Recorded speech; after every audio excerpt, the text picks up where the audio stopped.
Welcome to the debate. I am your host, The Advocate. Today we are opening the heavy oak doors of our philosophy cafe to examine a figure who, well, arguably constructed the very floor we stand on in the modern intellectual world.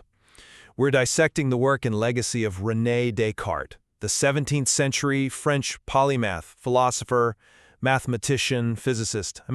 A man who dared to strip reality down to its absolute barest bones to find truth. And I am the dissenter. It is good to be here. Descartes is, he's certainly a titan, often called the father of modern philosophy, no doubt about that. But as we sit here in the cafe, I think we really need to look closely at the structural integrity of the house he built. Specifically, this really pervasive and seductive idea of the ghost in the machine, this radical separation of mind and body. That is indeed the crux of it. The central theme we're grappling with today is that seismic shift Descartes initiated. He moved the center of gravity for truth from, external authority, kings, the church, the ancients like Aristotle, and he moved it into the internal human mind. His famous conclusion, cogito ergo sum, I think, therefore I am, wasn't just some clever catchphrase. It was a desperate anchor cast by a man who was drowning in doubt. So I intend to defend the brilliance of his method of doubt and argue that his intuitive separation of consciousness and matter, well, it still holds profound philosophical weight, even if the scientific details have evolved. I see why you admire the move, and I do respect the history. But I come at it from a different angle. While Descartes asked, I think, exactly the right questions, his answers, specifically Cartesian dualism, have been largely dismantled. So I'm going to be arguing that the self Descartes thought he found is likely an illusion, or at least it's not the immortal, indivisible substance he claimed it was. Modern science, neuroscience, and, all the philosophy that came after suggest that mind and body are not separate entities at all. The ghost, I think, has been exorcised.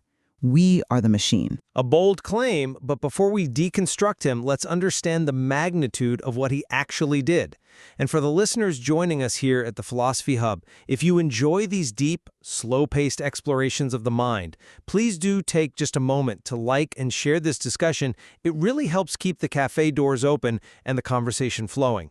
Now, I want to start by setting the scene for what we can call the Cartesian Revolution, because it's impossible to understand his philosophy without understanding the fear and the chaos of his time. Please lay it out for us. Well, you have to imagine the intellectual landscape of the early 17th century. We are transitioning from the Renaissance to the Enlightenment. For centuries, truth was theocentric, God-centered, or it was located in these external realms like Plato's world of forms. If you wanted to know the truth, you looked at Scripture, or you read Aristotle, but the scientific revolution was just starting to crack that foundation. You had Galileo pointing telescopes at the sky and realizing Aristotle was just plain wrong about the heavens. Right. The authorities were losing their grip on truth. And if the ancients were wrong about something as fundamental as the movement of the stars, what else were they wrong about? Exactly. That is the terror of the moment. Descartes realized that if the foundations were cracked, the whole building was unstable. So he sought a truth that was absolutely certain, something that could survive independent of tradition, independent of the Pope, independent of ancient texts, and to find it, he used this beautiful metaphor that I think resonates with anyone who's ever questioned their own life, the apple basket. This is from his Meditations, correct? Yes. Descartes said our mind is like a basket of apples. Over time, from childhood, we toss in beliefs, opinions, facts, but some of them are rotten. And as any farmer knows, rot spreads. If you have false beliefs, like the sun revolves around the earth, or, any magical thinking, they infect your other beliefs. So what is the only way to save the basket? You can't just pick through them one by one. You'd never finish, and you might miss a spot of rot somewhere. Right. You have to dump the entire basket out. Empty the mind completely. This is the radicalism of his method.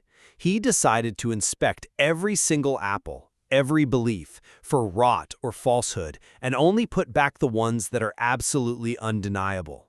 He realized he couldn't trust his senses, his body, or even the external world. But in that void, in that total emptiness, he found the one undeniable truth. The act of doubting itself proved the existence of the doubter. You cannot doubt if you do not exist. This established the human subject as the starting point of knowledge. It was a move toward anthropocentrism, a human-centered truth. That is a compelling narrative, and I don't deny his genius in formulating the problem. He wanted to clean the slate. But let's look at what he put back in the basket. This is where I don't buy it. And it's where modern science has really left him behind. Descartes posits dualism. He claims there are two distinct substances in the universe. There's res cogitans, the thinking thing, the mind or soul, which is non-material, unextended, and indivisible. And then you have res extensa, the body, which is material, divisible, and takes up space. Well, it is a distinction that feels intuitively correct to most people, even today. We feel like we are inside our bodies, looking out. We don't feel like we are our elbows or our stomachs. Intuitively, perhaps, but factually, it falls apart. We now have a massive body of scientific consensus showing that mental activities are entirely dependent on the physical brain. Consider what I call the pharmacology argument, which relates to some very deep human struggles. Go on. If the soul is a separate, perfect, non-material entity, a ghost that just drives the body like a car, then why does the driver get drunk when you pour wine into the gas tank? If I consume alcohol, the me changes. My personality changes. I become less inhibited, maybe more aggressive, or slower. Or, consider something more tragic like neurodegenerative diseases. You're referring to conditions like Alzheimer's. Yes, and I want to approach this with compassion because many of our listeners have likely seen this in loved ones. If the soul or the self is a separate immortal substance, why does it erode when the brain plaques form? In advanced dementia, memory fades, personality alters, recognition disappears. The I seems to just dissolve. If the I is a separate substance, it shouldn't be corrupted by physical chemistry, but it is. When the brain changes, the mind changes. If the I vanishes or warps when the brain is damaged, then the foundational separation Descartes claimed is, it's factually incorrect. That is a heavy point, and it brings us perfectly into the core of our debate. You are leaning heavily on the biological critique, which is strong, I admit, but I want to push back on the philosophical necessity of his method first. Even if the biology is outdated, the logic of his doubt is difficult to escape. So let's look at his method of doubt and the reliability of the senses. Fair enough. Let's examine the doubt itself. Descartes argues that we simply cannot trust the physical mechanism of the body to give us truth. He uses the famous example of the straw in the glass. You put a straight straw into a glass of water and it looks broken or bent, due to refraction. Your eyes tell you it's bent, your reason, your mind, tells you it's straight. The senses deceive us constantly. Optical illusions, hallucinations, fever dreams. Then he takes us even further with the dream argument, or what modern listeners might call the matrix argument. The ultimate skeptical scenario. It is. In dreams, we feel pain, we see people, we experience reality. We're terrified, we laugh, yet it is an illusion generated by the mind. So Descartes asks, how do I know I'm not dreaming right now? How do I know a malicious demon, or in modern terms, a supercomputer simulation, isn't feeding me false signals? Because we cannot be 100% sure of the physical world, we must be skeptical of it. This necessitates that the only certainty isn't the body, which might be a simulation, but the thinker experiencing the simulation. The body is dubious, the mind is certain. I agree that we can and perhaps should doubt the external world to a degree. Skepticism is healthy. But I am not convinced by that line of reasoning when it jumps from thinking is happening to I am a substantial soul. This is where the Scottish philosopher David Hume comes in, and he cuts deeply into Descartes' logic. Hume was a skeptic's skeptic. He was essentially checking Descartes' math a century later. Precisely. Hume argued that when we look inside ourselves via introspection, we don't find a stable self or soul. We don't see a Descartes. We only find a bundle of fleeting perceptions, heat, cold, love, hate, pain. Hume used the river analogy. He said the mind is like a river. It's a flow of events, a current of water. It is not a stagnant container or a pool that exists without water. So you are saying there's no container, only contents? That we are just a series of thoughts tied together by memory? Exactly. Descartes committed a logical error. He proved thinking is happening. He did not prove I am an immortal, indivisible soul. If you take away the thoughts, the perceptions, the sensory input, if you stop the river, the pool doesn't exist. Descartes thought the pool was eternal, but Hume argues the river is all there is. There's no ghost, just the hum of the machine processing data. That's an interesting point, though. I would frame it differently. Even if Hume is right that we only perceive the flow, there is still an intuitive unity to that flow that requires an explanation. And this leads us to the second major point of contention, the arguments for separation, specifically regarding indivisibility.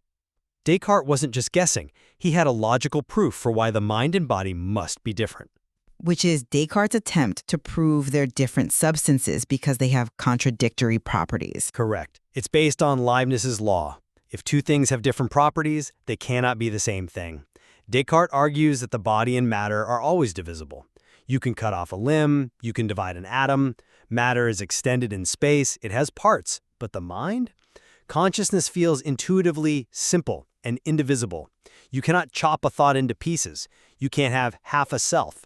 Because the body is divisible and the mind is indivisible, they must be fundamentally different substances. And that is a compelling argument logically, and purely abstractly it holds up.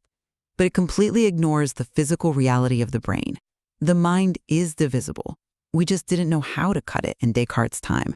We know now that the unity of the mind is a result of the brain's architecture, and if you break the architecture, you break the unity. How so? Give me a concrete example. Well, look at neuroscience. Look at Broca's area.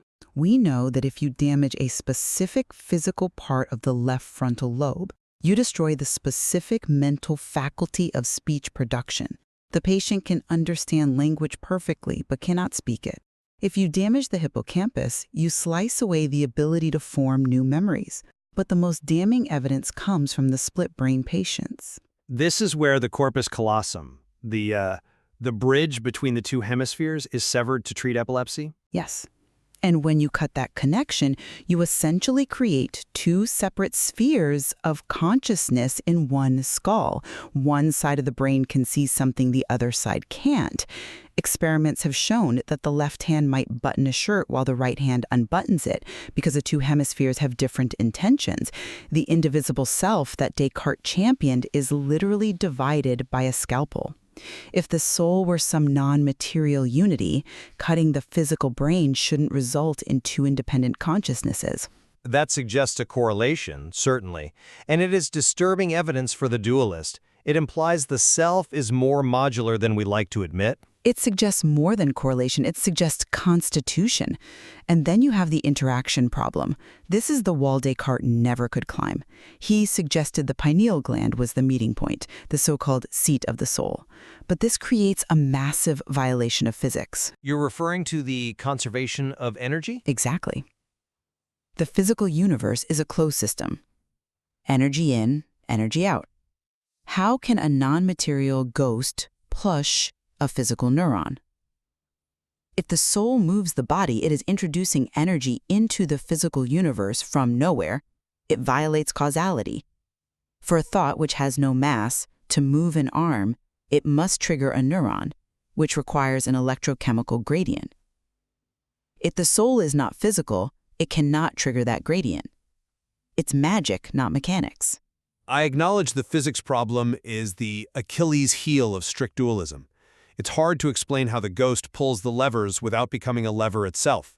However, let's pivot to the continuity of identity, because despite the biological critique, there is an existential reality we must account for, something that biology struggles to explain fully. Which is? The ship of Theseus problem applied to the human body. The fact that you are the same person you were 10 years ago. Physically, you are not. Your cells have died and been replaced. The body of 10 years ago is gone. It has been metabolized, shed, and excreted. You are a completely different collection of atoms than the person who started high school, yet the I remains constant. You have a continuity of self that persists despite the total turnover of your physical matter. This internal continuity suggests there is a non-biological core, a res cogitans, that survives the physical flux. I see the appeal of that. Truly, it is comforting to think there's a stable core that outlasts the flesh, especially when we face our own mortality. But I would offer Spinoza's alternative, which I find far more elegant and consistent with modern science. Spinoza was writing shortly after Descartes, and he saw the flaw in dualism immediately. Spinoza proposed monism, correct? Yes, Spinoza said, mind and body are not two things. They are two attributes of one substance. Think of it like a coin. One side is the physical brain state, the neurons firing, the chemistry. The other side is the subjective thought, the feeling of the idea. They are the same thing, just viewed from different angles. A thought is just a subjective experience of a physical brain state. There is no interaction problem because they aren't interacting, they are identical. So you're saying the feeling of I, that unitary self, is just, what, a trick of the light, a useful fiction? Not a trick, but a function. Immanuel Kant critiqued Descartes here as well, and I think his view aligns with modern cognitive science. Kant argued that the unity of apperception, that feeling of being one person, is a functional necessity of how the brain organizes data. The brain needs to stitch the sights, sounds, and memories together to navigate the world. It creates a user interface called the self. But just because the interface looks unified doesn't mean there's a magical, indivisible soul behind the screen. It is a biological necessity, not a theological proof.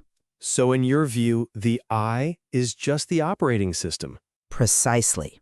And if you damage the hardware, the operating system glitches. That explains the split brain patients, the Alzheimer's, the alcohol.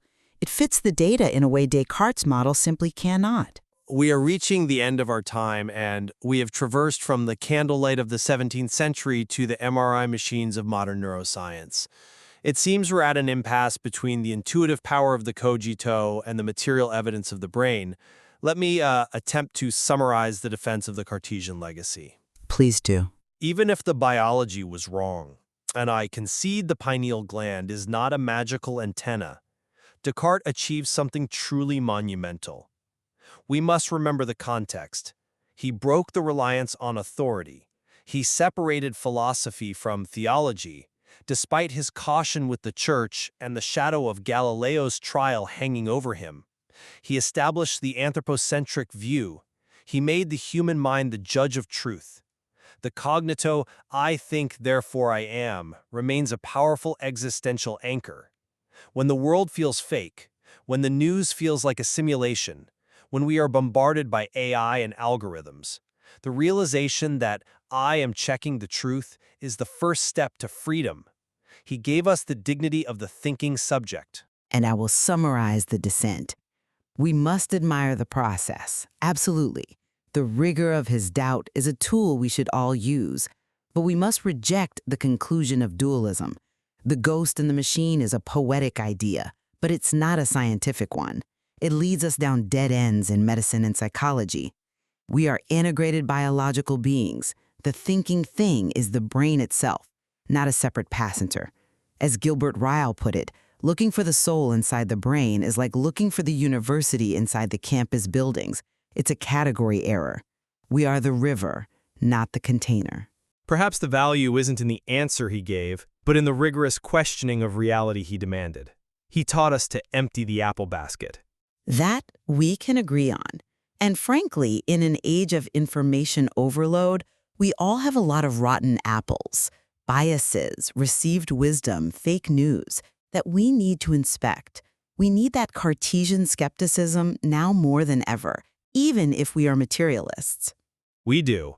Understanding how Descartes thought, his use of doubt, logic, and imagination is invaluable, even if we no longer live in his dualist universe. It challenges us to build our own house of truth, brick by brick. So we invite you, our listeners, to do a little Cartesian housekeeping this week. Look at your own beliefs. Which ones are the rotten apples? Thank you for joining us at the debate. If you found value in this conversation, please share it with a friend who loves to think.